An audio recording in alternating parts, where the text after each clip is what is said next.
Diploma online classes. आज हम लोग देखेंगे अप्लाइड मैकेनिक्स का नेक्स्ट पार्ट।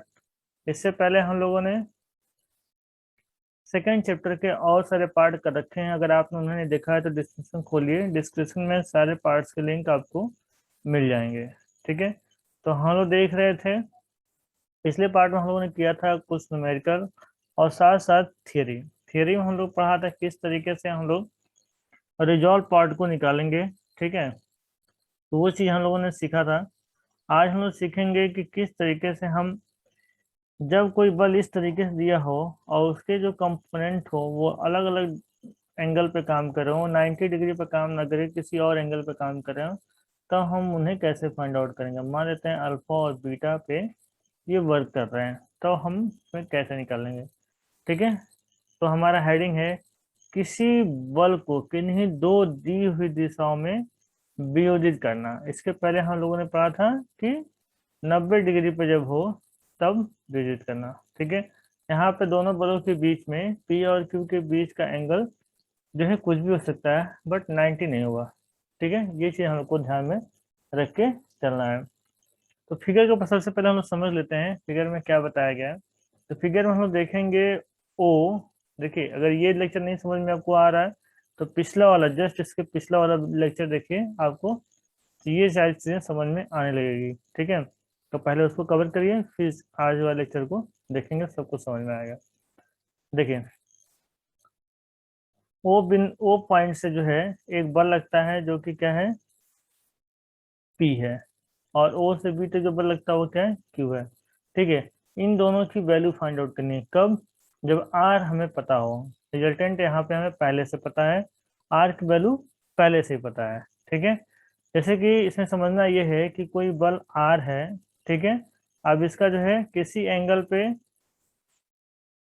बल पी निकालना है और किसी एंगल पे जो है यहाँ पे क्यू निकालना है। ठीक है, तो यहाँ मान लेते हैं बीटा पे है और यहाँ मान लेते हैं अल्फा एंगल पे ये है। यही चीज यहाँ पे बताया गया।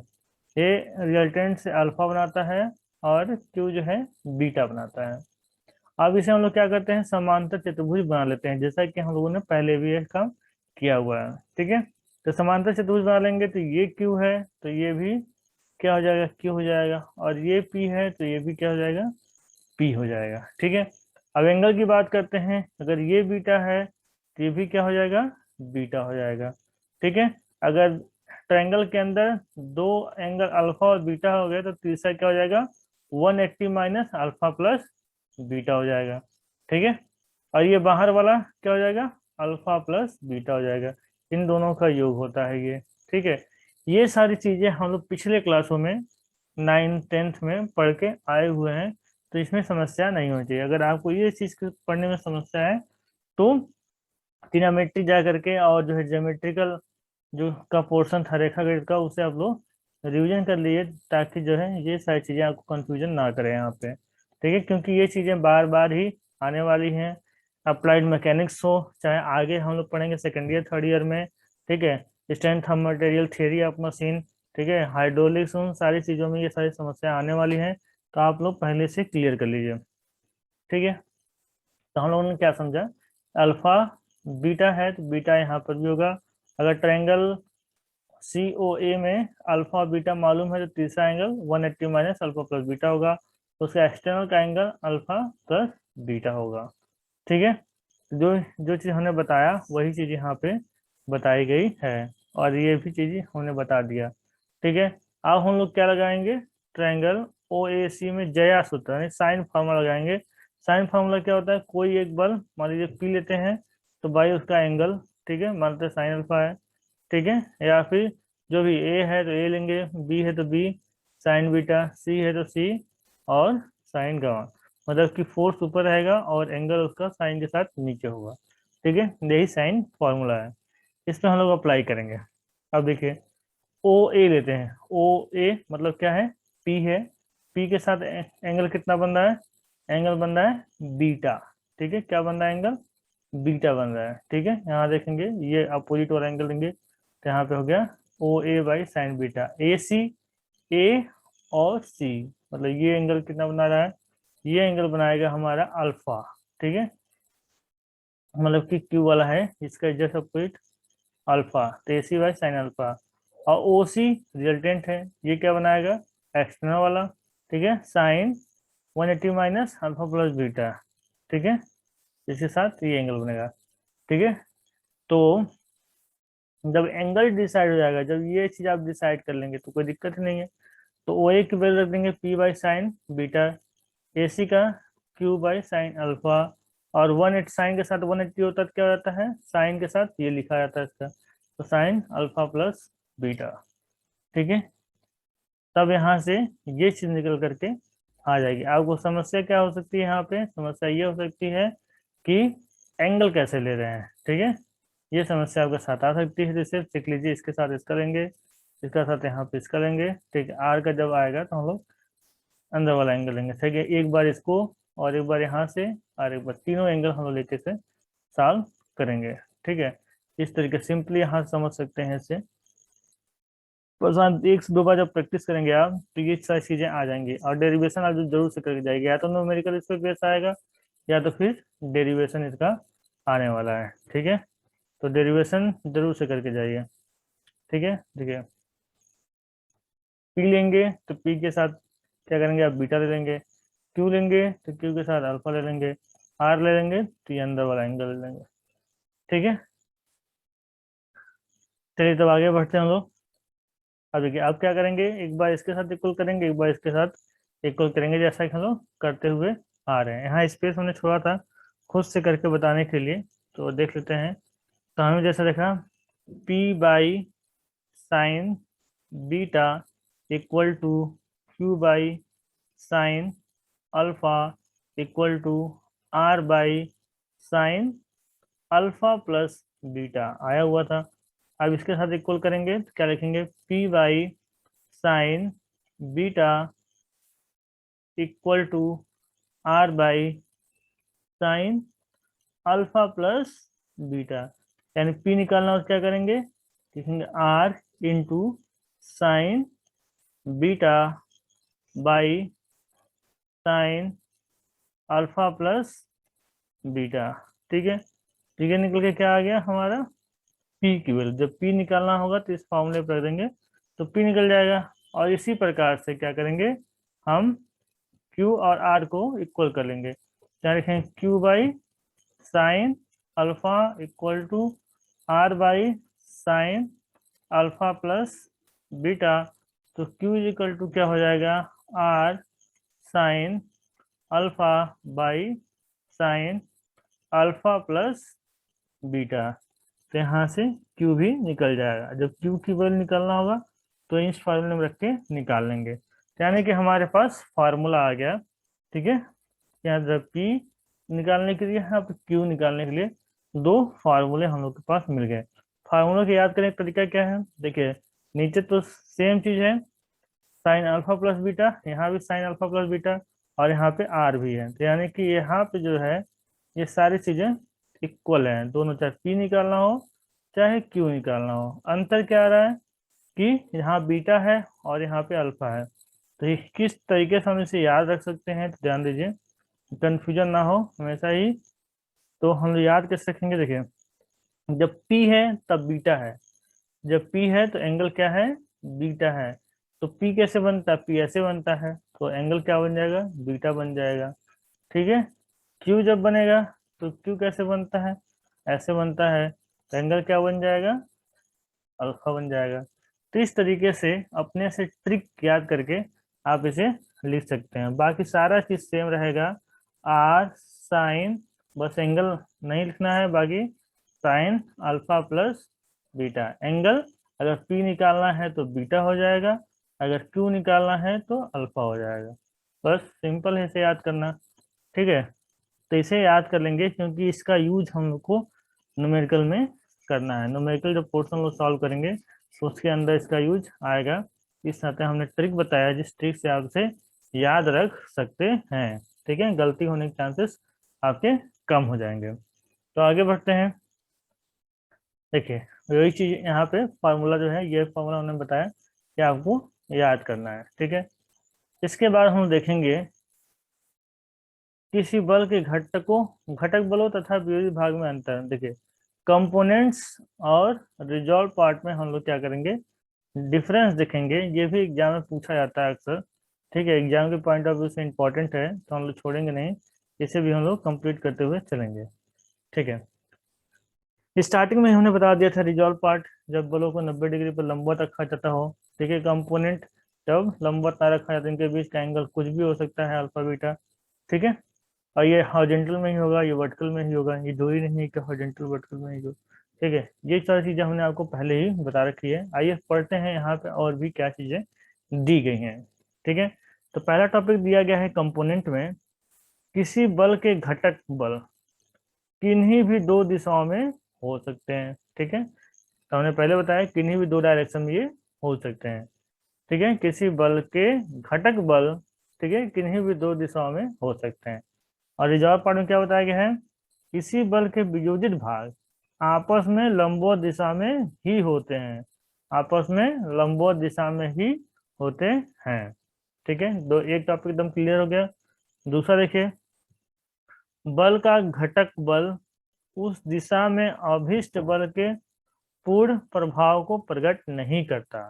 ठीक है, यानी कि अगर अलग अलग एंगल पे लगा हुआ है, ठीक है, अल्फा बीटा, इधर पी है और इधर क्यू है, तो पी और क्यू में जरूरी नहीं है कि वो पूरे बल को प्रकट करेगा। वही बात बताया गया यहाँ पे, बल का घटक बल की दिशा में अभिष्ट बल के पूर्ण प्रभाव को प्रकट नहीं करता, जबकि इसमें क्या होगा, बल का वियोजित भाग उस दिशा में बल के पूर्ण प्रभाव को प्रकट करता है। उसी दिशा में क्या करता है, बल के पूर्ण प्रभाव को प्रकट करता है, और इसमें उसी दिशा में बल के पूर्ण प्रभाव को प्रकट नहीं करता है। ठीक है, इस बात को ध्यान में रख के चलना है, ये इंपॉर्टेंट है। ठीक है, एग्जाम के पॉइंट ऑफ व्यू से इंपॉर्टेंट है, तो हम इसे ध्यान में रख के चलेंगे। आगे बढ़ते हैं, अब हम देखेंगे समतली संगामी बलों का परिणामी। ठीक है, समतली मतलब जब एक ही समतल में काम कर रहे हो। ठीक है, संगामी मतलब जब एक ही बिंदु पर सारे बल मिल रहे हो। ठीक है, यानी कि एक बिंदु पर है और उस पे एक समतल में भी है। ठीक है, तो हम लोग इसे क्या करेंगे, परिणामी निकालेंगे। इसको हम समझा देते हैं बाद में से अच्छे से, जो थियरी है उसको पढ़ के समझा जाएगा। मान लीजिए कोई पॉइंट है, उस पे कोई बल P लग रहा है। ठीक है, और उसी पर दूसरा बल क्या लग रहा है, ये P1 लग रहा है, P2 लग रहा है, और उसी पर तीसरा बल जो है P3 लग रहा है। इसी प्रकार से P4 लग रहा है। ठीक है, जो एंगल बन रहा है वो यहाँ से यहाँ तक θ1 बन रहा है, और दूसरे तक θ2 बन रहा है। ठीक है, और उसके बाद तीसरे तक θ3 बन रहा है। इसको 2 3 4 करना ज़्यादा बेटर है। पहला वाला थीटा क्या हो जाएगा, 0 हो जा रहा है। ठीक है, या तो फिर इसको और अच्छे से समझने के लिए क्या करते हैं, देखिए इस तरीके से लाइन खींच लेते हैं। ये हमारा एक्स एक्सिस है और ये हमारा वाई एक्सिस है। यहाँ पे पॉइंट है, यहाँ से बल लग रहा है, ये क्या है, P1 है, और कितने एंगल पे है, θ1 पे है। दूसरा बल लग रहा है P2, ये कितने एंगल पे है, θ2 पे है। तीसरा बल लग रहा है P3, कितने एंगल पे है, θ3 पे है। ठीक है, चौथा बल लग रहा है, इधर की दिशा मान लेते हैं P4, जो कि θ4 एंगल बना रहा है। ठीक है, इसी प्रकार से और भी बल लग रहे हैं, मान लेते हैं Pn तक लग रहा है, तो एंगल क्या बनेगा, θn बनेगा। ठीक है, तो हम लोग जानते हैं अगर हॉरिजॉन्टल कंपोनेंट निकालना हो तो हॉरिजॉन्टल कंपोनेंट क्या होता है, P cos थीटा। ये फॉर्मूला हम लोगों ने पढ़ के आया है। ठीक है, लेकिन एक बल के लिए था ये। ठीक है, जब एक बल, जैसे कि एक बल का इसमें हॉरिजॉन्टल कंपोनेंट निकाल, P की वैल्यू निकालनी थी, तो हम लोग निकालते थे हॉरिजॉन्टल कंपोनेंट में P cos थीटा। लेकिन यहाँ पे देखेंगे तो बहुत सारे बल लग रहे हैं एक ही पॉइंट पे, यानी कि जो भी लग रहे हैं सबको आपस में जोड़ देंगे। जैसे एक बल यहाँ पे था, दो बल है तो इसी के आगे प्लस कर लेंगे, तीसरा है फिर इसके आगे प्लस कर लेंगे। इस तरीके से कैसे, मान लीजिए कि सारे हॉरिजॉन्टल कंपोनेंट को एक साथ निकल के जोड़ रहे हैं तो इसको लिख सकते हैं समेसन एच। ठीक है, हॉरिजॉन्टल कंपोनेंट का जोड़ क्या है, पहला P1, ठीक है, कॉस एंगल कितना है थीटा 1, P1 के लिए, इसमें ऐड कर लेंगे फिर P2 दूसरा वाला बल के लिए एंगल कितना है थीटा 2, क्या लिखेंगे कॉस थीटा 2। इसी प्रकार से तीसरे वाले बल के लिए P3 कॉस थीटा 3, इसी प्रकार से चौथे वाले बल के लिए P4 कॉस थीटा 4, इसी प्रकार से डॉट डॉट डॉट करके plus Pn cos theta n। ठीक है, तो ये निकल गया हमारा हॉरिजॉन्टल कंपोनेंट। इसी प्रकार से अगर हमको वर्टिकल कंपोनेंट निकालना हो तो क्या करेंगे समेसन b, ठीक है, P1 sine theta 1 plus P2 sine theta 2 plus P3 sine theta 3 plus P4 sine theta 4 plus dot dot dot dot plus Pn sine theta n। ठीक है, तो इस फार्मूले से हम लोग क्या कर सकते हैं, जो सारे बल लग रहे हैं जो समतलित संगामी बल हैं सारे बलों का हम लोग कंपोनेंट जो है एक डायरेक्शन में निकाल सकते हैं कि हॉरिजॉन्टल में कितना वो बल लगाएंगे और वर्टिकल में उनका क्या एफर्ट होगा, इस तरीके से हम निकाल सकते हैं। ठीक है, अब इस बात आती है अगर इसी का रिजल्टेंट निकालना हो तो कैसे निकालेंगे। ठीक है, रिजल्टेंट आर जब निकालने की बात आती है इसकी रिजल्टेंट, तो हम लोग रिजल्टेंट कैसे निकालते हैं, R square X square plus Y square. ठीक है, या तो ये समझ लीजिए या तो फिर हम ऐसे R square is equal to V square plus H square.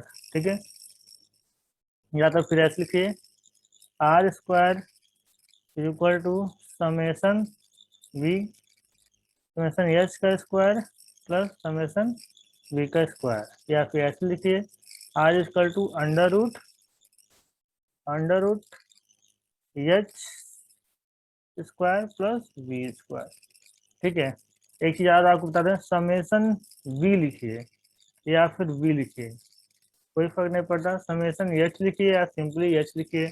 ठीक है, समेसन एक्स लिखिए, ठीक है, एक्स किसके यहाँ पे एच के जहाँ पे, या फिर समेसन एच लिखिए, समेसन एक्स लिखिए या फिर सिंपली एक्स लिखिए। वी के जहाँ पे क्या लिख सकते हैं समेसन वाई लिख सकते हैं या फिर सिंपली वाई लिख सकते हैं। तो रिजल्टेंट निकालने के लिए आप लिख सकते हैं X square equal to sorry R square equal to X square plus Y square, या फिर सिंपली लिख सकते हैं R equal to under root X square plus Y square, same वही बात है। या फिर एक्स वाई यूज ना करके हमने एच और वी यूज किया है, हम लिख सकते हैं R is equal to under root H square plus V square. तो इस प्रकार से हम क्या निकालेंगे रिजल्टेंट निकाल लेंगे। ठीक है, इसी में देख लेते हैं अगर हमें क्या करना हो एंगल निकालना हो, तो एंगल निकालने के लिए क्या करना है हम लोग को, एंगल निकालने टेन थीटा इक्वल टू लिखना है, tan theta equal to Y by X, क्या निकालना है वाई बाई एक्स। अगर वाई के जहाँ पर हमने क्या यूज किया है बी यूज किया है और एक्स की जहाँ पे एच यूज किया है। ठीक है, तो हम ये भी लिख सकते हैं, या फिर theta is equal to sine inverse Y by X. ठीक है, तो ये होगा हमको एंगल निकालने के लिए, उसका झुकाव निकालने के लिए थीटा निकाल सकते हैं हम लोग। ठीक है, तो ये चीज हो गया। देखिए यहाँ पे यही चीज बताया गया है कि देखिए फार्मूला है, आप यहाँ से भी देख सकते हैं। ठीक है, ये चीज बताया गया समेसन एक्स या फिर एक्स लिख सकते हैं, इसको समेसन वाई या फिर वाई लिख सकते हैं। ठीक है, हम आपको बता दें एक्स को आप क्या समेसन एच या फिर इसको सिंपली एच लिख सकते हैं, summation Y V R simply V भी लिख सकते हैं, कुछ बुकों में आपको ये भी देखने को मिल जाएगा। ठीक है, तो यहाँ से रिलेटेड निकाल सकते हैं R equal to H square plus V square भी कर सकते हैं, या R equal to simply H square plus B square भी कर सकते हैं। ठीक है, इसी प्रकार से आप यहाँ पे theta equal to tan inverse V by H भी लिख सकते हैं। जिस बुक को आप फॉलो करते हैं वहां से आप कुछ भी लिख सकते हैं, एग्जाम सारा चीजें सही है, कोई भी चीज वहां से गलत नहीं कही जाएगी। ठीक है, तो यहाँ पे हम लोगों ने फार्मूले का डेरिवेशन देख लिया है। ठीक है, अब एक टॉपिक और देख लेते हैं। देखिए, ठीक है, इस फार्मूले को आप याद कर लीजिए, कौन कौन से, इसको आप समझ लीजिए। ठीक है, और इसे समझ लीजिए, और उसके बाद से ये रिजल्टेंट निकालने का और एंगल निकालने का। ठीक है, इतना चीज आपको याद कर लें, किस तरीके से डेरिवेशन किया गया है ये भी आप देख लीजिएगा। आगे बढ़ते हैं। बलों की साम्यावस्था के लिए प्रतिबंध। बलों की साम्यावस्था के लिए प्रतिबंध का क्या मतलब ये बल कब संतुलन में होंगे। ठीक है, उसके लिए क्या कंडीशन होनी चाहिए। ठीक है, क्या प्रतिबंध होना चाहिए कि वो संतुलन में होंगे। संतुलन के लिए बस ये है कि आप आर का रिजल्टेंट जो आएगा वो जीरो होना चाहिए, समेशन एक्स जीरो होना चाहिए, समेशन वाई जीरो होना चाहिए। ठीक है, तो क्या हो जाएगा, वो बल सारे बल साम्यावस्था में हो जाएंगे या फिर संतुलन में होंगे। तब जब उनका रिजल्टेंट जीरो होगा, summation X summation Y zero होगा, तो वो सारी सारी चीजें क्या होंगी, संतुलन में होंगे, सारे बल आपस में संतुलन में होंगे। ठीक है, यही बात यहाँ पे दिखाया गया है। ठीक है, यहाँ बताया गया है, यहाँ बताया गया है, ये चीज यहाँ पे बताई गई है। ठीक है, संतुलन के बस ये कि समेशन एक्स जो होना चाहिए आपका जीरो होना चाहिए, समेशन वाई जीरो होना चाहिए, जो रिजल्टेंट आए वो जीरो होना चाहिए, तो हम कह सकते हैं कि सारे बल आपस में संतुलन में हैं। ठीक है, आगे बढ़ते हैं।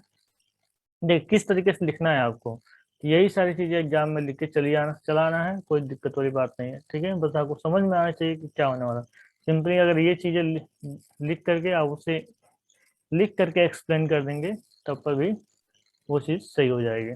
ठीक है, आगे बढ़ते हैं। आगे है हमारा बलों के वियोजित भाग पर आधारित प्रश्न। ठीक है, तो इसे हम लोग अगले पार्ट में करेंगे, कुछ क्वेश्चन हैं जिन्हें हम लोग नेक्स्ट पार्ट में सॉल्व करके देखेंगे। आज के लिए बस इतना ही। Okay, thank you. इस वीडियो को जरूर से अपने दोस्तों के साथ शेयर करें। ठीक है, ताकि वो भी अपनी पढ़ाई अच्छे से कर सकें। मिलते हैं नेक्स्ट वीडियो में। Thank you.